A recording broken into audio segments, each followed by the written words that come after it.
A legal expert just blew open Trump's latest Epstein maneuver, a scheme to dodge the truth and keep his name out of people's mouths, and I have all the details for you next.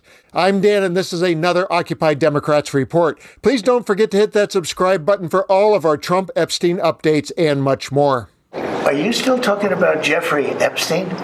Why, yes, we are talking about you and your one-time best friend, the man you once shared a sentimental thought with that went like this: a pal is a wonderful thing. Happy birthday, and may every day be another wonderful secret. I know you wanted that bond to remain a secret, but here we are. And now here we are to expose your latest desperate move. Enter Dave Ehrenberg, a former state prosecutor who just blew your cover with an appearance on MS Now.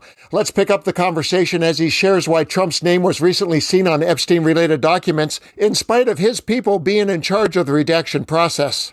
Dave, if we go back to when the Republican-led committee dumped those 20,000 documents, it came hours after Democrats leaked 3 emails that mentioned Donald Trump's name.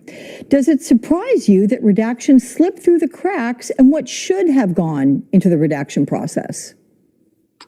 Alex, the key is to redact the names of the victims and also to redact any child pornography or other images that the public should not see. And so that's it. That's it. I mean, then there are issues over whether the alleged co-conspirators should have their names redacted, because there may be other court orders. When Ghislaine Maxwell went to trial, there were apparently potential co-conspirators who went to the court to say, my name should never be released as part of this investigation. And so you have to work through that. But that means that almost every other document should be released. And so that's why the redaction should be few and far between. And the Epstein Transparency Act makes it clear that you cannot redact any documents or any names because of embarrassment. So it should be game on. And I'm not surprised that the administration wants to drag its feet. And let's not forget that Trump had to sign the Transparency Act. Next, have a listen as Ehrenberg dives deep into how bad the Epstein survivors have been let down by the system. And on the other side, he'll expose Trump's nefarious move to keep himself out of the headlines. So the filings, Dave, they come in Attorney General Pam Bondi's latest push to release grand jury evidence from the Epstein case and the Maxwell trial. One survivor is quoted as saying she was unable to mentally and emotionally function or sleep.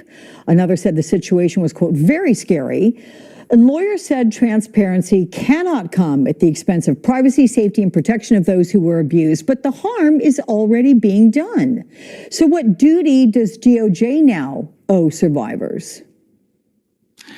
You know, the survivors have been let down by so many people, politicians over the years, prosecutors over the years. And so the least they could do is to work with them to make sure that they're part of the process. And they're doing that when they go to the judges about the release of grand jury documents. They're working with survivors. That's a positive step. But the survivors don't want the names of the co-conspirators to be redacted. They don't want Donald Trump's name to be redacted. They want the names of all these people out there who did this to them, because they're not going to be able to do it on their own. They're worried about lawsuits. They're worried about physical threats. They need the government to stand up for them. And now Ehrenberg reveals the move that Pam Bondi is going to make to give Trump some much needed cover in the upcoming court cases. So the judge in the Epstein case gave DOJ until noon Monday to provide a detailed description of materials subject to that 2019 protective order. The judge in the Maxwell trial asked for similar details and set deadlines of, I think it's December 10th. Is Bondi now hoping the court might give her some kind of cover to not release all the files in spite of the law that Trump signed? Well, it is interesting because the law doesn't specifically say grand jury documents. The law talks about documents in the possession of the DOJ. Well, the grand jury records are not in the government's possession necessarily. They are in the court's possession, and the court has said we are not giving them up. Now, there's a new law in place, this Epstein Transparency Act, that does create a window to allow the release of these documents. But it's going to be up to the federal judges. And that's why the government is working with survivors to try to release them. And you may be wondering, Alex, For a government that has been reluctant to reveal the Epstein files, why are they pushing for the grand jury records to be released? And the reason is because they know that Trump's name is not in there when it comes to investigative files about Ghislaine Maxwell that led to her indictment. Same thing for Jeffrey Epstein. That's why they wanted these grand jury records released before the Epstein Transparency Act had ever been passed. So they're going to keep pushing that. But the key here is the files. The files are different than the grand jury records. They're going to push for the release of the grand jury records. But don't forget what's in over here in door B. That's the stuff that everyone wants. Yeah, I think they're hoping that Americans don't, distinguish between the two, and they're not listening to you explain what the difference is. Aaron Berg made it clear, almost everything, including the names of the co-conspirators, should be public. And crucially, the Epstein Transparency Act says you cannot hide a name just because it's embarrassing, meaning the process should be game on, despite the administration's clear attempts to slow walk the release. Bondi is going to lean hard on the Maxwell grand jury records because she knows Trump's name isn't there.